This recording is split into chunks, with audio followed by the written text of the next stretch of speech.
Assalamualaikum warahmatullahi wabarakatuh. Alhamdulillahi rabbil alamin. Wabihi nasta'inu ala umurid dunya waddin.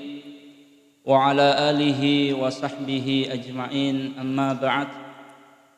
Qala Allah ta'ala fi kitabihil karim, wa huwa asdaqul qailin. A'udzu billahi minasy syaithanir rajim. Bismillahirrahmanirrahim. Ya ayyuhalladzina amanu kutiba 'alaikumus shiyam kama kutiba 'alal ladzina min qablikum la'allakum tattaqun. Shadaqallahul azim. Allah Subhanahu wa taala menciptakan malaikat sebagai makhluk mulia karena diberikannya akal oleh Allah Subhanahu wa taala tanpa nafsu. Hewan Allah Subhanahu wa taala bekali dengan nafsu tanpa akal. Manusia adalah laqad khalaqnal insana fi ahsani taqwim. Sebaik-baik makhluk ciptaan Allah Subhanahu wa taala karena di samping dilengkapi dengan akal juga nafsu oleh Allah Subhanahu wa ta'ala. Ketika akal manusia mampu mengalahkan nafsunya, maka saat itu manusia mempunyai nilai jauh lebih mulia daripada malaikat. Akan tetapi ketika akal manusia ini ditaklukkan oleh nafsunya, maka pada saat itu nilai manusia akan jauh lebih buruk daripada binatang. Esensi puasa yang kita rasakan atau yang kita jalani tentu menginginkan kita menjadi manusia termulia. Itulah sebabnya mengapa Allah Subhanahu wa taala sangat khusus memanggil orang-orang yang melaksanakan ibadah puasa Ramadan hanya kepada orang-orang yang beriman. Kaum muslimin dan muslimah jamaah subuh yang dirahmati oleh Allah Subhanahu wa taala. Sekarang kita mencoba untuk melihat mengapa Allah Subhanahu wa taala menyerukan hanya kepada orang-orang yang beriman. Tentu nilai daripada orang-orang yang beriman ini sangat luar biasa di hadapan Allah Subhanahu wa taala. Ada beberapa surah yang mungkin kita bisa jadikan padanan sehingga kita mampu memahami keluar biasaan orang-orang yang beriman tersebut. Yang pertama kita coba melihat di dalam surah Al-Asr yang sudah sering kita baca dan kita hafal bersama-sama. Allah Subhanahu wa taala menyatakan, A'udzubillahi minasyaitonir rajim. Bismillahirrahmanirrahim. Wal 'asr. Innal insana lafi khusr. Illa alladzina amanu wa 'amilus shalihat wa tawasaw bil haqqi wa tawasaw bis sabr. Di dalam surah ini Allah Subhanahu wa taala mengawali dengan kalimat sumpah. Wal 'asr, demi masa. Innal insana lafi khusr. Sesungguhnya manusia berada dalam keadaan merugi. Menyangkut persoalan waktu, menyangkut persoalan masa ini, ketika kita tidak mampu untuk memanajemen dengan baik, ketika kita tidak mampu mengatur dengan baik, maka kita tergolong sebagai orang-orang yang merugi. Tapi surah ini tidak selesai sampai di situ.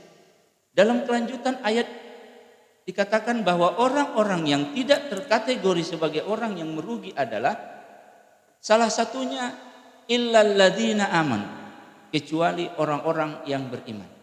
Jadi kita bisa melihat keistimewaan orang yang beriman dalam beraktivitas kehidupan kesehariannya, dalam melakukan kegiatan-kegiatan kesehariannya. Dia tidak akan terkategori sebagai orang-orang yang merugi karena dia berada dalam keadaan beriman kepada Allah Subhanahu wa taala. Kemudian yang kedua, di dalam surah An-Nahl ayat 97, Allah Subhanahu wa taala menjelaskan, A'udzubillahi minasyaitonir rajim. Man amila salihan min dzakarin aw untha wa huwa mu'minun falanuhyiyannahu hayatan thayyibah wa lanajziyannahum ajrahum bi ahsani ma kanu ya'malun. Man amila salihan, barang siapa yang berbuat amal kebaikan, min dzakarin aw untha, laki-laki ataupun perempuan, wa huwa mu'minun. Kata kuncinya di sini adalah wa huwa mu'minun, dan dia melakukan semua itu dalam keadaan beriman kepada Allah Subhanahu wa taala. Maka apa yang Allah Subhanahu wa taala akan berikan? Falanuhyiyannahu hayatan thayyibah. Allah akan penuhkan kehidupannya itu dengan kebaikan-kebaikan yang ada di dalamnya. Walanajziyannahum ajrahum bi ahsani ma kanu ya'malun. Dan akan Allah lebihkan balasan kepadanya melebihi daripada apa yang telah dia perbuat. Juga di sini kita bisa memahami bahwa ketika kita beramal soleh dan itu dilandasi dengan keimanan kepada Allah Subhanahu wa taala, peri kehidupan kita ini akan baik. Yang kita lakoni itu akan baik. Dan yang lebih lagi adalah balasan-balasan Allah kepada kita dari apa yang kita perbuat, dari apa yang kita lakukan, Allah lipat gandakan, Allah lebihkan balasan tersebut. Di dalam surah Al-A'raf ayat 96, Allah Subhanahu wa taala juga menjelaskan, A'udzubillahi minasyaitonir rajim. Bismillahirrahmanirrahim. Walau anna ahlul qura amanu wattaqau la fatahna 'alaihim barakatin minas sama'i wal ard walakin kazzabu fa akhaznahum bima kanu yakzibun. Walau anna ahlul qura, sekiranya penduduk negeri ini beriman, wattaqau, beriman dan bertakwa kepada Allah Subhanahu wa taala, Allah menjanjikan la fatahna 'alaihim barakatin minas sama' wal ard. Maka Allah akan turunkan keberkahan-keberkahan itu dari langit dan dari bumi. Hujan yang turun, matahari, teriknya matahari, malam dengan rembulannya Allah Subhanahu wa taala, itu akan menjadi sebuah keberkahan buat kita. Kita beraktivitas, kita beristirahat itu dengan nyenyak karena keberkahan-keberkahan Allah Subhanahu wa taala turunkan di negara tersebut, di negeri tersebut, dikarenakan orang-orangnya beriman dan bertakwa kepada Allah Subhanahu wa taala. Tapi apa yang kita lakukan? Walakin kazzabu. Kita mendustakan ayat-ayat Allah ini. Fa akhaznahum bima kanu yakzibun.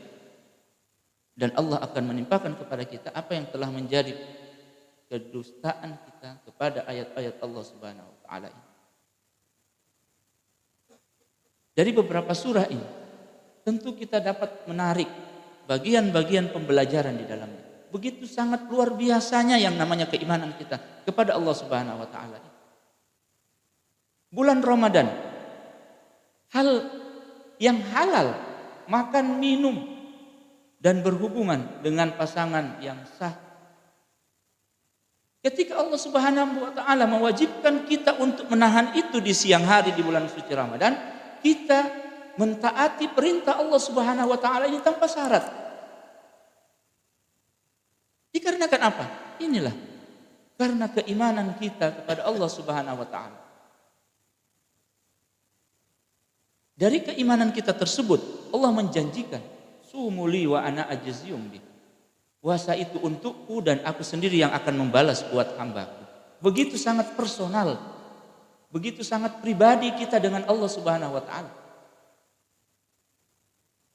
Dan yang lebih lagi, Allah menjanjikan bahwa ketika kita melaksanakan puasa ini dengan keimanan dan ketakwaan yang sungguh-sungguh dan maksimal di hadapan Allah Subhanahu wa taala, Allah menjanjikan di dalam bulan suci Ramadan ini ada saat, ada malam yang dimana lebih mulia daripada 1000 bulan.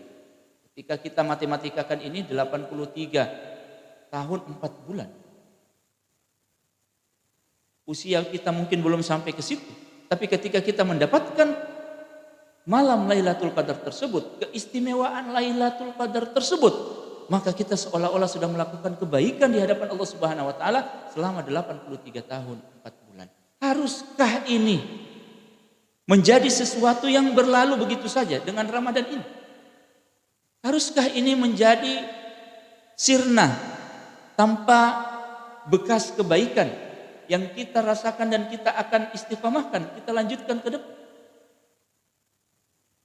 Bulan pembelajaran selama sebulan ini tentu akan kita jadikan bahwa Ramadan ini adalah Ramadan terbaik bagi saya. 11 bulan ke depan akan saya jadikan sesuatu yang membuat saya lebih dekat dengan Allah Subhanahu wa taala. Keistiqomahan saya akan saya buat lebih kuat 11 bulan ke depan. Karena yang ingin saya lakukan, yang ingin saya perbuat adalah sisi takwa saya yang besar, bukan sisi pujurah. Karena bulan Ramadan ini melatih kita untuk bagaimana mengistiqomahkan diri terhadap wa taqwa, sisi kebaikan kita kepada Allah Subhanahu wa taala. Karena cita-cita terakhir kita dengan keistiqomahan terhadap kebaikan-kebaikan ini, tentu kita ingin menghadap kepada Allah Subhanahu wa taala dalam keadaan husnul khotimah. Kaum muslimin jamaah subuh yang dimuliakan oleh Allah Subhanahu wa taala. Jadi, kita dapat memahami bersama bahwa sangat-sangat luar biasa ketika kita menjadi seorang yang beriman dan bertakwa kepada Allah Subhanahu wa taala. Karena ketika kita berada dalam keadaan beriman, kenikmatan-kenikmatan yang diberikan oleh Allah Subhanahu wa taala kepada kita, tentu ini kita akan jadikan sesuatu yang jauh lebih mendekatkan kita kepada Allah Subhanahu wa taala dan menambah kesyukuran kita. Ketika kita diberikan ujian, ketika kita diberikan musibah oleh Allah Subhanahu wa taala, tentu ini akan menjadi bahan introspeksi kita. Kita akan lebih sabar, kita akan lebih tabah. Karena petunjuk Al-Qur'an buat kita orang-orang yang beriman adalah menjadikan sabar dan salat kita ini untuk selalu dekat kepada Allah Subhanahu wa taala. Karena kita yakin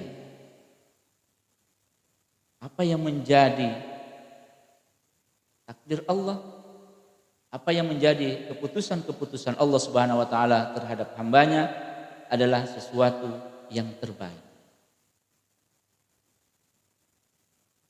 Rabbana ma khalaqta hadza batil. Kita berkata kepada Tuhan, Rabbana ma khalaqta hadza batil. Tuhan kami, tidak ada sesuatu yang sia-sia dari apa yang telah menjadi keputusan-Mu dan Engkau cipta. Dan itu hanya dapat dilakukan hanya bagi orang-orang yang beriman di hadapan Allah Subhanahu wa taala. Terakhir kita bisa melihat contoh dekat. Kita merasakan di awal pandemi bagaimana sesuatu itu yang tanpa terlihat, tanpa kasat mata berada di tengah-tengah kita. Pembelajaran baik apa yang bisa kita ambil? Yang pertama, kita sebagai seorang muslim itu sudah sangat safe terhadap yang namanya kebersihan. Setiap hari ketika kita akan melaksanakan ibadah sholat, tentu kita awali dengan berwudu. Ini sudah safe terhadap kebersihan dan kesehatan. Ditambah lagi dengan mandi. Ketika musibah ini datang, COVID ini datang, kita sudah tidak kagum terhadap yang namanya kebersihan tersebut dan kesehatan tersebut. Yang kedua, mungkin sebelum pandemi, kita sebagai kepala rumah tangga, sebagai bapak, terkadang disibukkan dengan aktivitas kerja kita yang menyebabkan suasana kebersamaan kita dengan keluarga terkadang kita tidak dapatkan.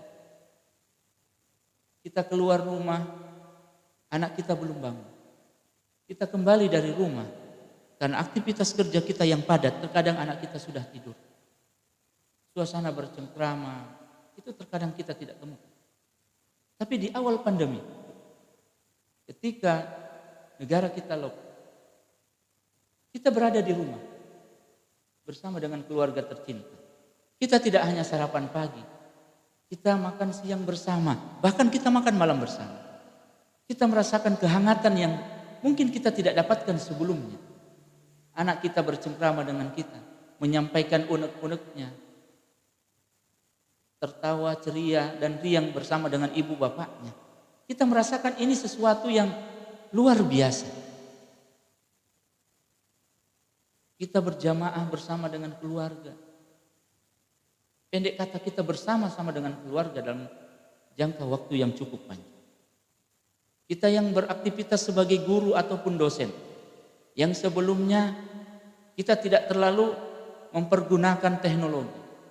Pembelajaran kita lakukan dengan tatap muka. Sekarang kita jauh lebih belajar tentang teknologi. Pembelajaran yang kita berikan secara daring, secara online. Yang ini tentu sangat menambah hasanah keilmuan kita, khususnya menyangkut persoalan teknologi. Dan yang terakhir, asa, empati kita jauh lebih terasah lagi. Karena kita yakin semua ini datangnya dari Allah Subhanahu wa taala, dan ketika Allah menginginkan itu dengan sekejap bisa saja terjadi. Menambah kesyukuran dan kedekatan kita kepada Allah Subhanahu wa taala, dan kita menjadi manusia-manusia yang soleh, tidak hanya soleh secara ritual, tapi kita juga menjadi manusia-manusia yang soleh secara sosial. Bapak Ibu hadirin dan hadirat yang sama dimuliakan oleh Allah Subhanahu wa taala. Jadi ini kita bisa memahami bagaimana kita harus menjadikan diri kita lebih kuat dan senantiasa istiqamah untuk meningkatkan ketakwaan, keimanan kita, kesyukuran kita kepada Allah Subhanahu wa taala. Inilah mungkin beberapa hal yang sempat saya sampaikan pada kesempatan subuh hari ini. Mudah-mudahan ada manfaatnya. Sebelum saya akhiri, mungkin ada beberapa hal yang ingin didiskusikan. Kami persilakan.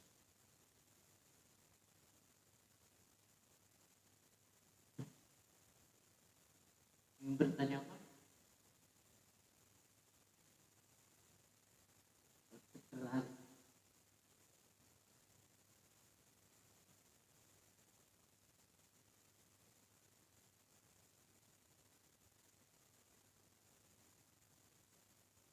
Assalamualaikum warahmatullahi wabarakatuh. Waalaikumsalam warahmatullahi wabarakatuh. Ada sedikit kehidupan mengenai makruhnya puasa. Sekarang sambil ingatkan, kalau kita melihat sesuatu yang bisa memakruhkan puasa, biasanya berapa lama atau sepintas kita lihat langsung kita berbalikan muka. Yang kedua, saya mau bertanya mengenai kehidupan di umpamanya di pusat berbelanja. Jika kita berbelanja di pusat perbelanjaan, pada waktu kita belanja di dalam itu masih bisa kita hindari. Tapi kejadian yang sebenarnya di saat pembayaran di kasir, sementara di depan kita ada seorang perempuan, istilahnya bukan muslim lah, orang Chinese, berpakaian seronok, celananya pendek, bajunya kensi, kemudian orangnya putih sekali. Bagaimana caranya menghindari itu, Pak? Karena pas dia di hadapan kita, apakah kita harus berpaling ke belakang? Jelas kasir heran, wah ini orang tidak normal jiwanya. Jadi kita berhadapan. Jadi itu yang saya mau tanya, Ustaz, bagaimana kita caranya menghindari supaya puasa itu tak makruh?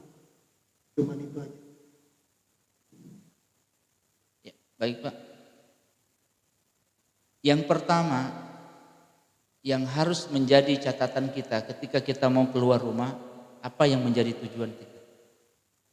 Innamal a'malu binniyah.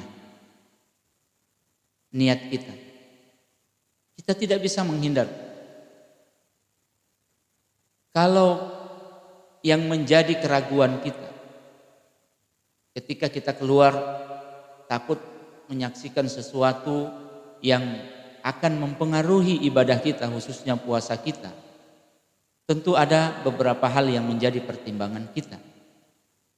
Tapi di sini yang terpenting adalah niat kita. Kita keluar rumah ketika melihat dan menyaksikan itu, apakah itu ketika kita melihat akan mempengaruhi pikiran kita atau tidak? Kalau hanya sebatas melihat dan itu sepintas, itu tidak akan mempengaruhi. Dia akan menjadi terpengaruh ketika kontak mata dengan pikiran kita itu berpengaruh. Ketika misalnya kita melihat, kemudian kita akan melanjutkan dengan pandangan berikutnya, itu akan menjadi sesuatu yang akan mempengaruhi ibadah kita. Tapi kalau itu hanya sekedar sekelewatan saja kita lihat tidak akan menjadi permasalahan, karena itu tidak menjadi esensi niat kita. Karena niat kita tadi adalah keluar berbelanja. Dan ketika kita sudah sampai di kasir misalnya, kita sampai di kasir, di depan kita juga ada yang kebetulan mau membayar, seperti yang disampaikan Bapak tadi. Seorang akhwat berbelanja dengan pakaian yang kurang pantas untuk kita lihat sebagai seorang muslim. Tentu kita fokus kepada saya ingin membayar. Ketika itu tersaksikan mata kita melihat, ini jangan sampai mempengaruhi batin kita, mempengaruhi pikiran kita. Karena ketika itu nampak di depan mata kita, itu tidak menjadi permasalahan. Jadi innamal a'malu binniyat wa innamal likulli imri'in ma nawa. Segala sesuatu itu tergantung dengan niatnya. Jangan sampai kita menjadi tidak bisa berbuat sesuatu dikarenakan kekhawatiran kita yang berlebihan terhadap hal yang seperti itu. Bahkan bisa menjadi sebuah mudarat ketika misalnya Bapak mau membayar di kasir, lantas memalingkan wajah, jangan sampai kasirnya salah paham, tersinggung, kenapa ini Bapak mau bayar tiba-tiba membalikkan pandangannya. Jadi itu sekali lagi kita kembalikan kepada diri kita. Apakah pandangan kita ini tadi mengandung unsur syahwat atau tidak? Ketika itu kita khawatirkan menjadi pandangan yang akan berunsur kepada syahwat, kita sedapat mungkin untuk menghilangkan pikiran itu, menghilangkan pandangan itu. Jadi sekali lagi Pak, kita kembalikan kepada diri kita. Niat kita apa? Niat kita bismillahirrahmanirrahim keluar dari rumah untuk belanja, tidak lebih dari itu. Ketika ada hal-hal yang akan mengganggu pikiran kita, akan mengganggu pandangan kita, minimal kita menjaga diri kita ketika pandangan kita melihat itu, kita barengi dengan istighfar. Astagfirullahaladzim, kemudian kita menenangkan pikiran dan hati kita agar kita terhindarkan dari pikiran yang akan mempengaruhi ibadah kita, khususnya ibadah puasa. Mungkin seperti itu.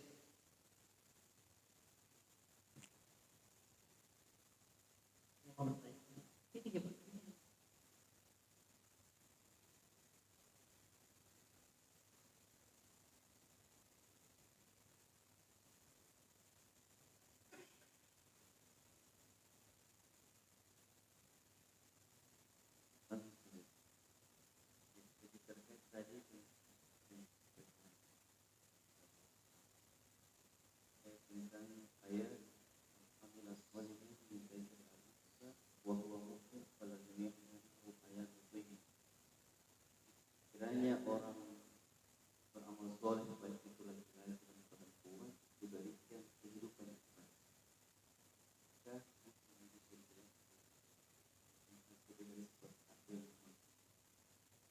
Yang kedua yang saya tanyakan bahwa karena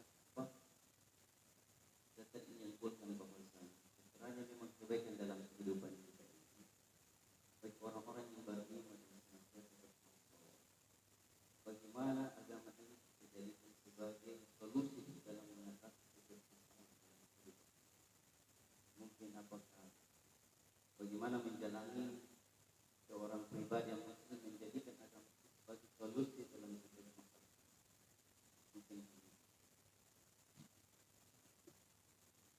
Baik. Tadi di dalam surah An-Nahl ayat 97 kan Allah Subhanahu wa taala menjelaskan ketika kita sebagai seorang laki-laki atau perempuan melakukan amal kebaikan yang didasari karena keimanan kepada Allah Subhanahu wa taala, maka dalam kehidupan ini kita akan diberikan kebaikan-kebaikan di dalamnya. Nah, tentu catatannya di sini tadi bahwa kita berada dalam keadaan beriman kepada Allah Subhanahu wa taala. Beriman yang dimaksudkan di sini setiap kali kita beraktivitas dalam kehidupan di muka buminya Allah Subhanahu wa taala ini, tentu niat kita didasari oleh lillahi taala, karena Allah Subhanahu wa taala. Otomatis ketika kita melakukan kegiatan-kegiatan tersebut dalam keadaan kita beriman kepada Allah Subhanahu wa taala, kita akan berusaha untuk meminimalisir keadaan salah ataupun dosa di dalam. Karena orang-orang yang beriman itu adalah at-tasdiquhu bil qalbi wa taqriruhu bil lisan wa arkanuhu bil af'al. Orang-orang yang beriman itu membenarkan tasdiquhu bil qalbi, dalam hatinya dia benarkan. Wa taqriruhu bil lisan, dia ucapkan dengan lidahnya. Wa arkanuhu bil af'al, dan itu teraplikasi dalam kehidupannya. Mencuri adalah dosa. Mulutnya mengatakan dosa, mengambil hak orang lain. Wa arkanuhu bil af'al, dan dia tidak melakukan itu. Maaf, apakah mungkin seseorang akan mencuri, seseorang akan melakukan perzinahan ketika dia yakin bahwa ada Allah Subhanahu wa taala yang melihat apapun yang ia lakukan, nampak ataupun tidak nampak? Mungkinkah seseorang yang berada dalam keadaan beriman itu berzina? Ya. Tentu hayatan thayyibah, kehidupannya akan baik orang beriman ini karena dia bisa menghindarkan diri dari perzinahan tersebut meskipun itu nampak di depan matanya, karena keimanannya lebih kuat pada saat itu. Seseorang diperintahkan atau disuruh untuk melakukan sesuatu dengan iming-iming dan imbalan yang sangat luar biasa. Tapi ketika imannya kokoh, ketakwaannya kuat di dalam dirinya, apakah dia mungkin melakukan hal tersebut atau tidak?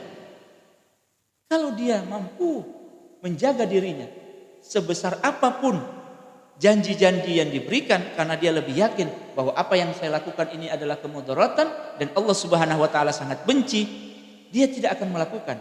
Itulah sebabnya hayatan thayyibah, kehidupannya penuh dengan kebaikan-kebaikan. Karena ketika dia lakukan, tentu dia akan dihantui dengan rasa bersalah, dihantui dengan rasa cemas, dan dihantui dengan rasa berdosa di hadapan Allah Subhanahu wa taala. Mungkinkah hayatannya thayyibah ketika dia merasakan itu, hari demi harinya merasakan ketakutan, kekhawatiran? Jadi orang yang beriman itu hayatan thayyibah. Nah, bagaimana mungkinkah agama ini akan mampu menjadikan peri kehidupan di muka bumi ini, manusia-manusia ini baik? Dalam kelanjutan ayat surah Al-Asr tadi, selain illal ladzina amanu wa amilus shalihat, ada tawasau bil haq. Kita saling mengingatkan, karena manusia ini, kita ini adalah al-insanu makhallul khata'i wan nisyan. Manusia tempatnya salah, lupa, bahkan kita melakukan dosa. Terkadang lupa, khilaf itu kita memerlukan orang lain untuk mengingatkan kita karena kehilapan tersebut. Inilah keterbatasan kita sebagai manusia. Dan juga Allah menjelaskan, innallaha la yughayyiru ma biqaumin hatta yughayyiru ma bi anfusihim. Allah tidak akan mengubah keadaan kita sampai ada usaha maksimal dari diri kita untuk mengadakan perubahan dari apa yang telah Allah Subhanahu wa taala berikan kepada kita. Sampai dengan saat sekarang ini,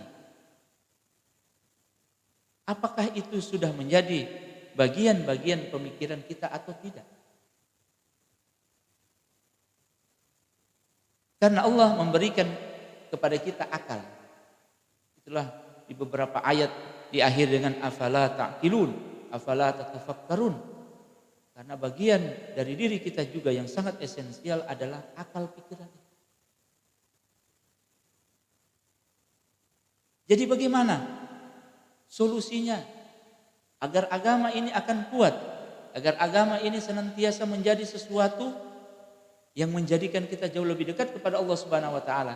Tentu petunjuk Al-Qur'an, petunjuk agama kita adalah qu anfusakum wa ahlikum nara. Kita mulai dari diri kita. Apakah saya ini banyak salah? Apakah saya banyak melakukan kekeliruan? Apakah saya banyak melakukan dosa? Tentu untuk merubah secara global, secara besar-besaran itu adalah sesuatu yang sangat berat, membutuhkan waktu yang tidak sedikit. Tapi ketika pribadi-pribadi muslim, kita semua yang hadir di tempat ini memulai dari diri kita, kemudian kita ajak keluarga kita, istri kita, suami kita, anak-anak kita untuk selalu dekat dengan Allah Subhanahu wa taala, untuk menghidupkan ruhul Islam dalam kehidupan keseharian kita. Insya Allah, kalau pribadi-pribadi muslim, sekali lagi, keluarga-keluarga muslim sudah jauh lebih kuat, insya Allah kenapa tidak negara kita akan kembali menjadi negara baldatun thayyibatun wa rabbun ghafur, dan penuh dengan keberkahan-keberkahan dari Allah Subhanahu wa taala.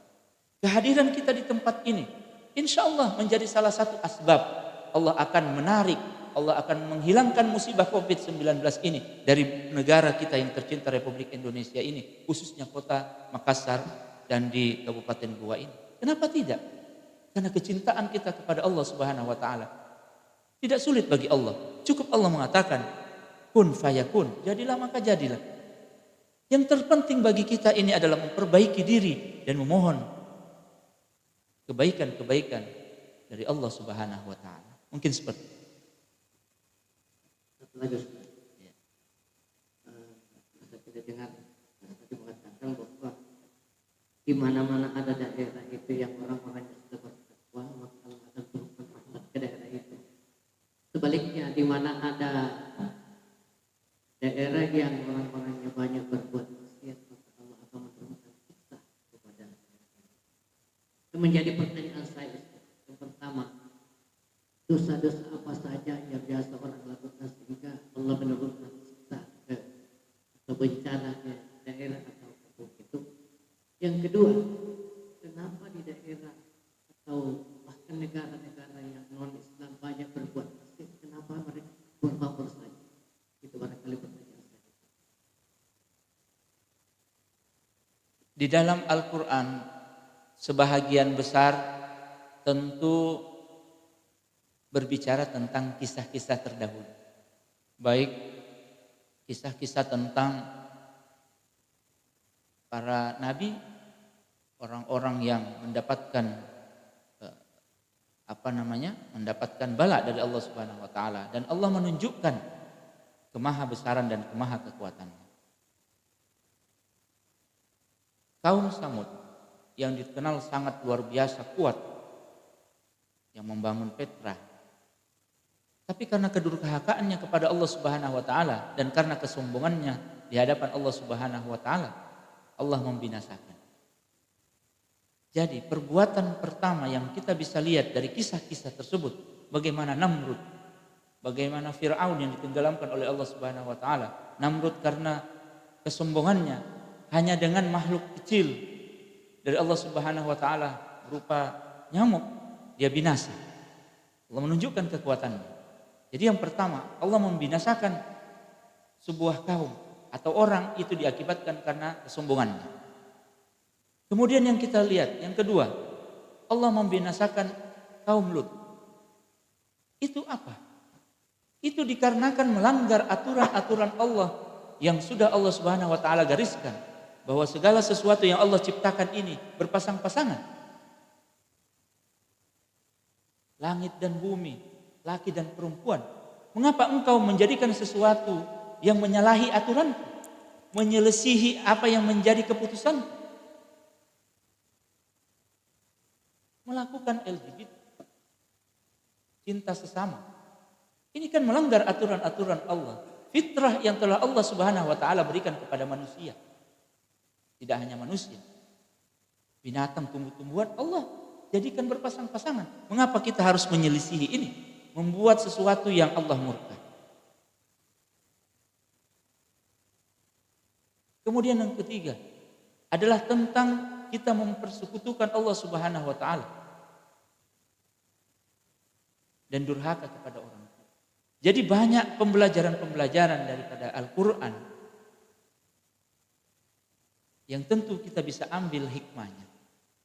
Seperti yang saya sampaikan tadi di dalam surah Al-A'raf yang Allah jelaskan bahwa ketika penduduk negeri itu beriman dan bertakwa kepada Allah Subhanahu wa taala, melaksanakan perintah-perintah Allah Subhanahu wa taala dengan baik dan menjauhkan diri dari semua larangan-larangan Allah Subhanahu wa taala, karena itu adalah merupakan bagian keputusan dari Allah Subhanahu wa taala, maka Allah menjadikan kita semua ini orang-orang yang mendapatkan keberkahannya. Tapi ketika kita mendustakan ayat-ayat Allah ini, itu akan kembali kepada kita. Meskipun kita seluruh makhluk ini tidak beriman kepada Allah Subhanahu wa taala, tentu tidak mempengaruhi kedudukan Allah Subhanahu wa taala sebagai Tuhan yang Maha Kuasa. Tapi itu akan kembali kepada kita. Jadi kedurhakaan yang kita lakukan, dosa-dosa yang kita perbuat, itu akan kembali kepada kita. Fa akhaznahum bima kanu yaksibun. Sebagaimana Allah juga jelaskan, zaharal fasadu fil barri wal bahr bima kasabat aydin nas liyuzikahum ba'dal ladzi amilu. Terjadinya kerusakan di langit, terjadinya kerusakan di bumi dan di lautan ini. Bima kasabat aydin nas, itu diakibatkan karena ulah tangan kita, ulah tangan manusia. Longsor, banjir, ulah siapa? Ulah kita. Liyuzikahum ba'dal ladzi amilu. Karena perbuatan kita ini tidak 1-2 orang saja yang akan merasakan dampak negatif ini. Kalau banjir, tentu bukan 1-2 orang yang akan terkena dampaknya. Seluruhnya, hampir seluruhnya. Ketika terjadi banjir bandang, longsor, bukan 1-2 orang. Bukan hanya yang menebang misalnya. Tapi komunitas yang ada di tempat itu juga akan tertimpa. Jadi ini, sekali lagi bagian-bagian dosa yang kita bisa lihat dari Al-Quran yang sangat luar biasa Allah timpakan bagi mereka, yang tergambar dalam Al-Quran yang kita bisa baca menjadi pembelajaran, itu karena kesombongan, karena kedurhakaan yang besar mempersekutukan Allah Subhanahu wa taala dan ketidaktaatan kepada kedua orang tua, dan juga karena melanggar aturan-aturan Allah, menyelisihi apa yang telah Allah Subhanahu wa taala putus. Jadi yang terbaik bagi kita apa? Kembali kita melihat juga di dalam Al-Quran betapa dijanjikannya orang-orang yang baik, orang-orang yang taat kepada Allah Subhanahu wa taala, melaksanakan perintah-perintah Allah Subhanahu wa taala dengan baik, teguh dalam keimanan dan ketakwaan. Allah menjanjikan surganya. Allah menjanjikan kebaikan-kebaikan dalam setiap peri kehidupannya. Jadi itu pembelajaran yang bisa kita ambil dari Al-Quran. Apa yang kita lakukan, apa yang kita perbuat. Faman ya'mal mithqala dzarratin khairan yarah, wa may ya'mal mithqala dzarratin syarran yarah. Sekecil apapun perbuatan baik yang kita lakukan akan nampak di hadapan Allah Subhanahu wa taala dan Allah akan balas. Sebaliknya, sekecil apapun perbuatan buruk yang kita lakukan juga kita akan dapatkan apa yang menjadi hasil perbuatan kita. Mungkin seperti itu.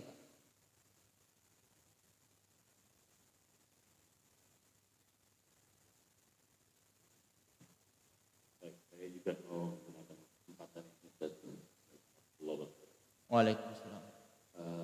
Menurut saya, Mas, PBI ini merupakan ujian keimanan dan ketakwaan kita yang paling besar. Karena ada dua kalimat saudara kita, ada yang ke masjid bukan protokol kesehatan. Itu karena alasan sangat yakin dengan kita Allah yang betul-betul harus diyakini. Tapi kemudian yang juga datang ke masjid itu juga punya alasan yang kuat juga bahwa datang ke masjid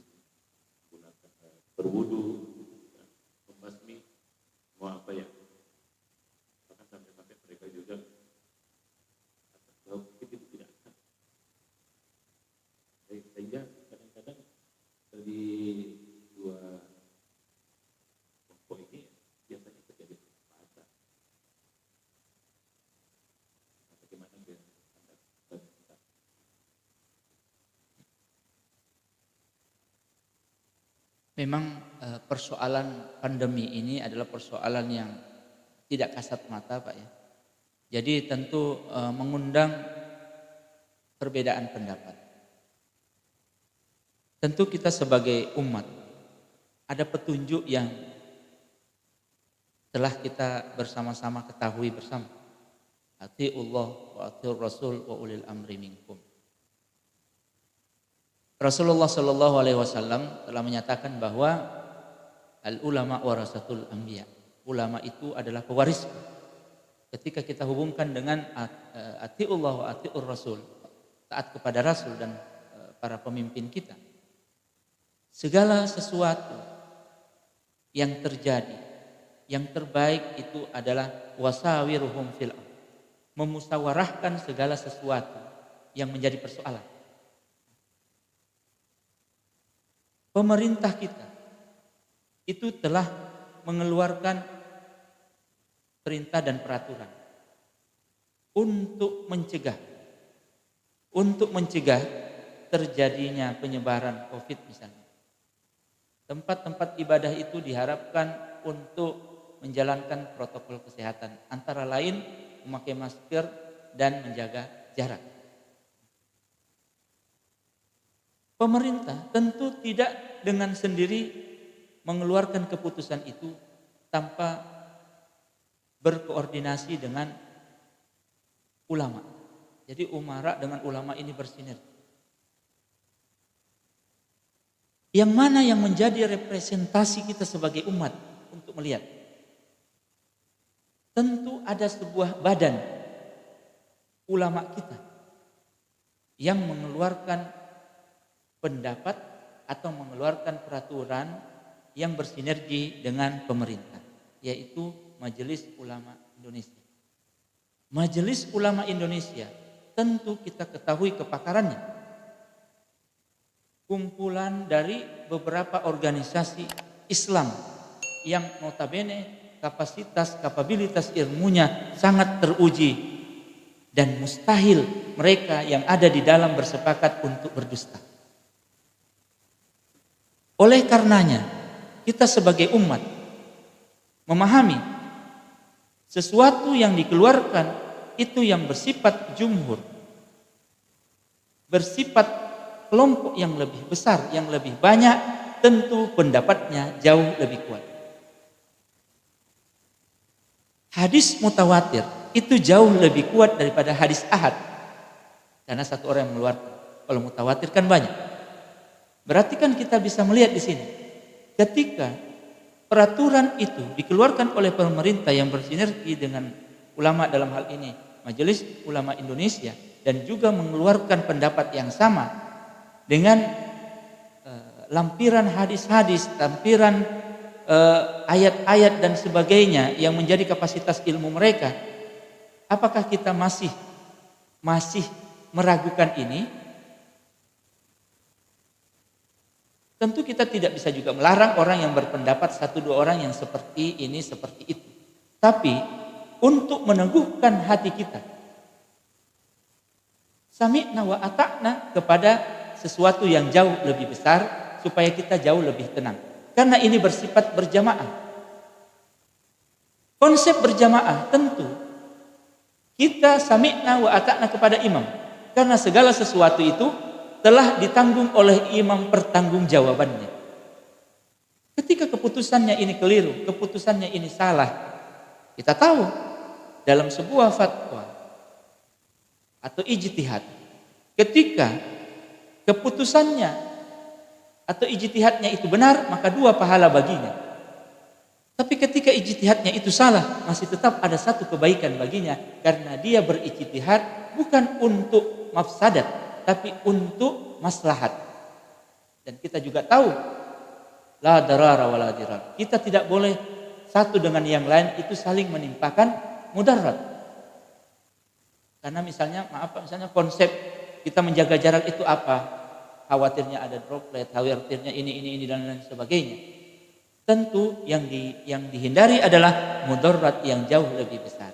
Jadi kesimpulan saya Pak, bahwa kita sami'na wa ata'na kepada keputusan yang jauh lebih besar yang diputuskan secara bersama oleh lembaga keulamaan yang bersinergi dengan pemerintah, agar kita jauh lebih tenang menjalankan ibadah kepada Allah Subhanahu wa taala karena kita sami'na wa ata'na kepada ulama yang merupakan warasatul anbiya.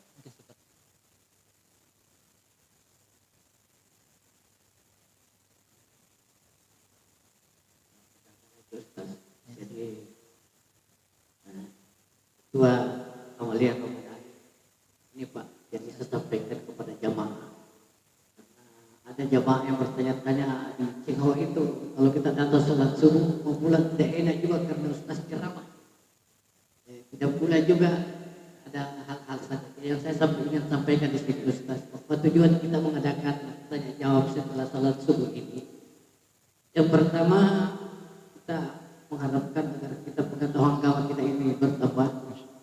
Yang kedua, ada ulama dan ustaz yang sering sampaikan bahwa barang siapa yang sholat subuh, setelah sholat subuh dia tinggal di masjid, mengaji, mendengarkan ceramah atau berzikir sampai terbitnya matahari, maka pahalanya itu sama dengan orang yang berhaji atau umrah. Jadi kami panitia di sini berharap bahwa yang kita hadir ini insya Allah setiap harinya mendapat pahala haji dan umrah. Amin. Amin ya Rabb. Demikian penyampaian saya Pak. Mudah-mudahan ada waktunya. Terima kasih banyak. Assalamualaikum warahmatullahi wabarakatuh. Waalaikumsalam. Demikian yang sempat saya sampaikan. Terima kasih atas perhatiannya. Mohon maaf atas segala kehilapan dan kekurangan. Billahi fisabilil haq. Assalamualaikum warahmatullahi wabarakatuh.